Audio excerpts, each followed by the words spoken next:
Dios se les bendiga, amados hermanos y amigos. Les habla su hermano el profeta José Ramírez.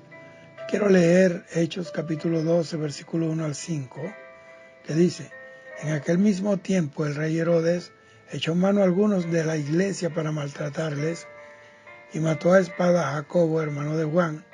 Y viendo que esto había agradado a los judíos, procedió a prender también a Pedro. Eran entonces los días de los panes sin levadura, y habiéndole tomado preso, le puso en la cárcel, entregándole a 4 grupos de 4 soldados cada uno, para que le custodiasen, y se proponía sacarle al pueblo después de la Pascua. Así que Pedro estaba custodiado en la cárcel, pero la iglesia hacía oración sin cesar a Dios por él. Yo hoy traigo un tema que he intitulado La persecución conduce al avivamiento espiritual. En el día de Pentecostés se cumple la promesa de la llegada del Espíritu Santo, que descendió como un viento recio y llenó toda la casa donde los apóstoles estaban reunidos esperando esa promesa del Padre. A partir de ese momento comienza el movimiento evangelístico, que fue acompañado con señales y prodigios, y el Espíritu Santo traía multitudes a los pies de Cristo. La iglesia crecía poderosamente en aquellos tiempos. Pero junto con el avivamiento espiritual también llegó la persecución de la iglesia. En Hechos capítulo 3 dice que Dios sanó a través de Pedro y Juan a un hombre cojo en el templo de la Hermosa. Una gran multitud de testigos vieron el milagro del cojo y creyeron en Jesucristo, unos 5,000 varones, sin contar a las mujeres y los niños. Entonces los sacerdotes del templo los arrestaron por predicar la resurrección de Jesús y la salvación por la fe en su nombre. Y es que los apóstoles de Jesús no solo heredaron su poder y su autoridad, sino también los enemigos de su mensaje. Antes de la llegada del Espíritu Santo, vemos a unos discípulos de Jesús medrosos, escondidos en el aposento alto por causa de las persecuciones y del peligro de perder sus vidas o de ser encarcelados. Pero a partir de la llegada del Espíritu Santo comienza la manifestación de una iglesia viva, llena de fe y sobre todo valiente y osada. Es decir, que el detonante del avivamiento de la iglesia de Cristo son las persecuciones, son las aflicciones, y el que lo produce es el Espíritu Santo. Sin la presencia del Espíritu Santo nunca habrá un avivamiento real, sino solo reuniones en donde se agiten las emociones de la gente y se suplanta el Espíritu Santo por estrategias humanas y entretenimientos para mantener a esas personas conformes y sin sentir la necesidad de acercarse a Dios en espíritu y en verdad. En Hechos capítulo 7, los judíos, incitados por los sacerdotes del templo, asesinan a Esteban a pedradas, y la muerte de este, el primer mártir, desata la persecución de los creyentes en Jerusalén. Pero estas persecuciones no pudieron detener a una iglesia que avanzaba llena del Espíritu Santo y que los creyentes sellaban la predicación del Evangelio con su propia sangre.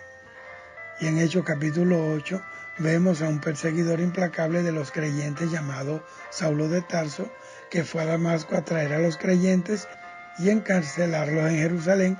Pero en Hechos capítulo 9, en el camino hacia Damasco, Jesús se le aparece, lo llama a su obra y lo convierte en el apóstol a los gentiles, el mismo que escribió 14 epístolas que forman parte del fundamento de la iglesia de Cristo.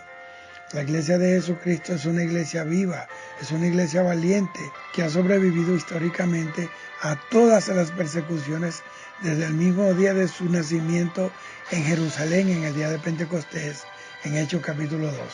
Esa táctica satánica de amedrentamiento no ha cambiado. Hoy sigue siendo el modus operandi de Satanás. Pero vamos a Hechos capítulo 12. El rey Herodes, este es Herodes Agripa I, nieto de Herodes el Grande, hijo de Aristóbulo y Berenice, que reinó en la provincia de Palestina entre los años 41 al 44 después de Cristo. Este rey emprende una sanguinaria persecución a los líderes de la iglesia y la comienza con el asesinato de Jacobo, hermano de Juan. Jacobo no es muy nombrado en los hechos, pero el hecho de haber sido asesinado nos indica que representaba un peligro para el reino de las tinieblas. También Agripa encarcela a Pedro, el líder más influyente de la iglesia para ese entonces, pero ¿qué produjo esa persecución? Produjo en la iglesia de Jerusalén un despertar a la oración y la activación de la guerra espiritual. Esto fue lo que hizo pedazos los planes del diablo y por donde pasaban los apóstoles perseguidos por los gobernantes tiranos, se iban fundando iglesias, la obra crecía y el Espíritu Santo dice que añadía todos los días a la iglesia a los que habrían de ser salvos. Los avivamientos en realidad no son producidos por ningún hombre. Los hombres pueden ser instrumentos de Dios, pero el que produce los avivamientos es el Espíritu Santo de Dios. Jesús no fue al ministerio mesiánico antes de ir al Jordán para ser lleno del Espíritu Santo. Y a partir de ese momento comenzó el plan de Dios para redimir al mundo del poder de Satanás. Sin el Espíritu Santo no hubiera podido vencer las tentaciones, soportar las críticas de sus hermanos y el rechazo de su pueblo, de los judíos. No hubiera podido cargar una pesada cruz por 2 kilómetros, ni soportar el martirio al que se sometió voluntariamente por amor a ti y a mí. Todos los hombres y mujeres, incluyendo a Jesús, que fueron vencedores ante las adversidades, tenían un secreto, y ese secreto es la oración. La oración baja los cielos a la tierra o sube al creyente al trono de Dios. La oración son las alas con que volamos a la presencia de nuestro Padre Celestial para huir de las tentaciones y del león rugiente. Si la oración no fuera importante para nosotros, Jesús no nos hubiera dado el mayor ejemplo de una vida de oración. Estamos viviendo en los tiempos más críticos de la moralidad humana, en los tiempos en que la humanidad está más alejada de Dios que nunca. Estamos en los tiempos peligrosos de lo que habló Pablo en 2 de Timoteo 3:1. Si algo debe recuperar la iglesia por un lado y buscar el mundo por otro, es la comunión con Dios, y eso solo es posible por medio de la oración. Las naciones deben volverse a Dios y conectarse con Él a través de la oración. Y veo con dolor que los servicios, los cultos más escurridos y escuálidos son los cultos de oración, y esa es la verdadera causa de la pobreza, de la escasez, las pestilencias, la corrupción de los gobiernos y la violencia que está arropando a las naciones. Cuando un pueblo ora al Dios verdadero, a Jehová Dios de los ejércitos, está reconociendo su majestad y su señorío sobre ellos. Están poniéndose bajo la cobertura de gracia del Dios Todopoderoso, el Dios de Israel. Pero quiero ser claro en lo que voy a decir. Ahora mismo nosotros no necesitamos un avivamiento, necesitamos un despertar. Y luego del despertar vendrá el avivamiento que tanto hemos esperado.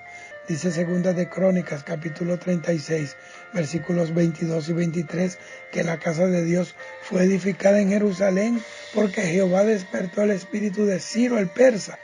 Si no hay un despertar espiritual, nunca vendrá un avivamiento real y jamás, oiga bien, jamás las naciones podrán levantarse y fortalecerse. Ageo capítulo 1, versículos 14 y 15, dice que Jehová despertó el espíritu de Zorobabel, gobernador de Judá, el espíritu de Josué, sumo sacerdote, y el espíritu de todo el pueblo. El despertar de una nación siempre comienza por un solo hombre o unos pocos que desean el avivamiento para sus pueblos. A principios del siglo XIX, un jovencito en Gales llamado Evan Roberts, él oró por 13 años por un avivamiento para su país.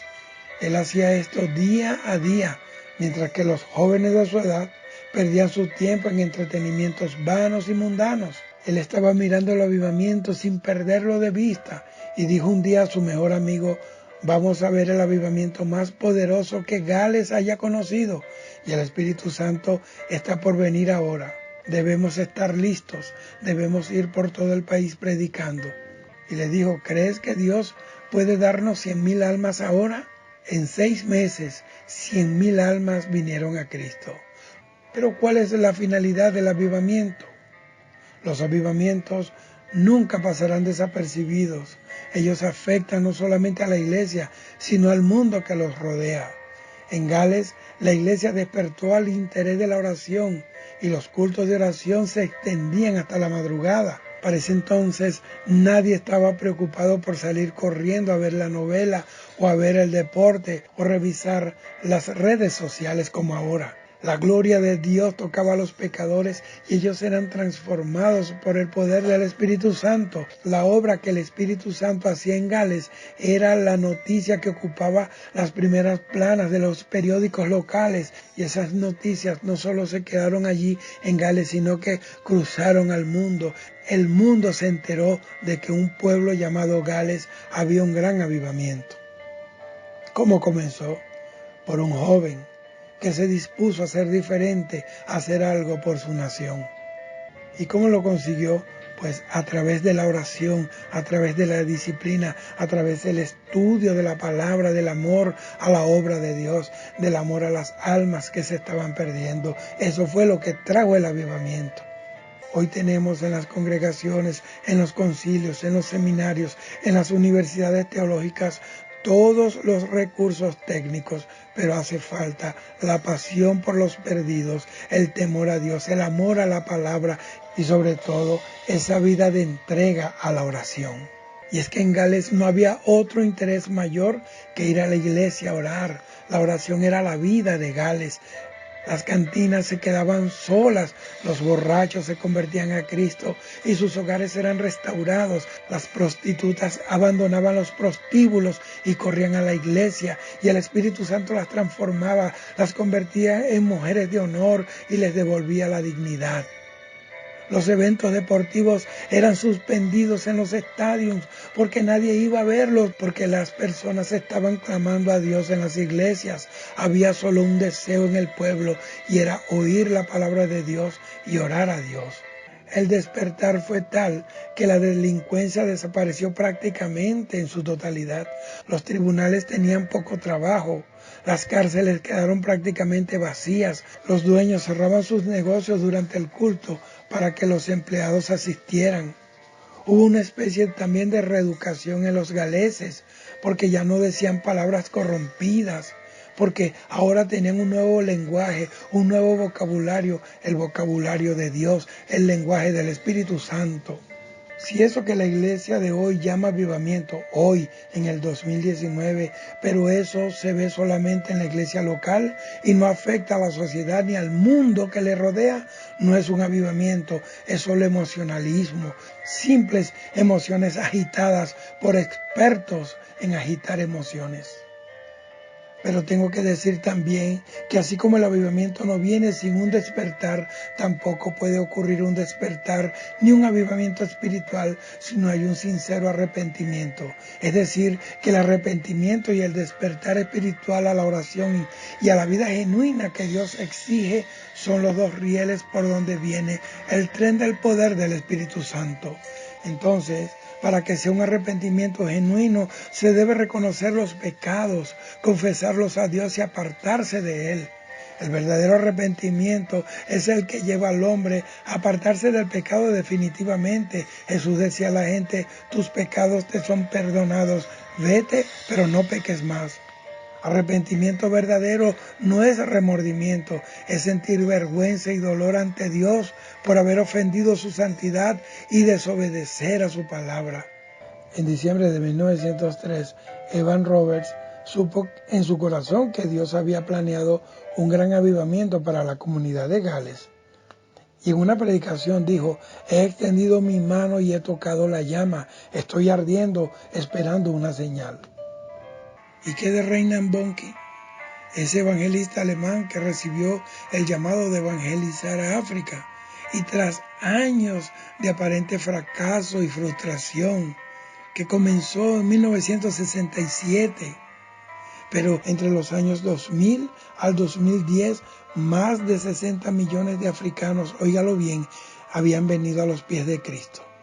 Él vio el avivamiento en 1967, él vio a África bañada en la sangre de Cristo y hoy, 50 años después, es una realidad.